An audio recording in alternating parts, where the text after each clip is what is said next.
বিদেশে গিয়ে আর ফিরবেন কি ফিরবেন না, কি প্ল্যান করছেন সে তো উনিই বলতে পারবেন বা ওনার টিমের কেউ বলতে পারবেন। তবে যেভাবে এদিকে যাচ্ছেন ওদিকে যাচ্ছেন, পিং পং বলের মতো লাফালাফি করছেন, এরপরে এসকেপ ভেলোসিটি নিয়ে পৃথিবী ছেড়ে না চলে যায়, সেটাই আমাদের চিন্তা।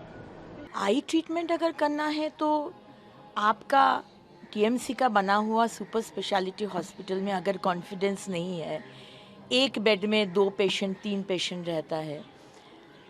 हम लोग बोले थे आयुष्मान भारत का ये कर देंगे, एक बेड में सिर्फ अभिषेक बैनर्जी रहेगा, दूसरा किसी के साथ शेयर करने का ज़रूरत नहीं है। उसके बावजूद वो जाना चाहते हैं दूसरा देश में। एम्स भी है, बड़ा बड़ा साउथ में भी हॉस्पिटल है। मुझे लगता है अभिषेक बैनर्जी का शायद आँख का ट्रीटमेंट प्रायोरिटी नहीं है, देश से भागना प्रायोरिटी है। हम लोग तो आपसे प्यार करते हैं, आप रहिए इधर, हम लोग बोर्ड बनाकर आपका चिकित्सा का व्यवस्था करेंगे।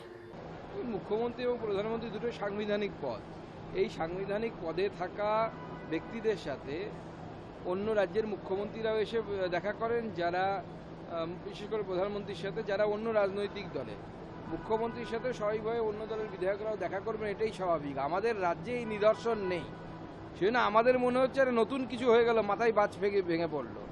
আর এনসিপিআই তো দেখা করবে, কারণ এনসিপিআই তো তারা বলেছে যে আমরা এনডিএ এর সদস্য, অথবা দেখা করাটাই তো স্বাভাবিক।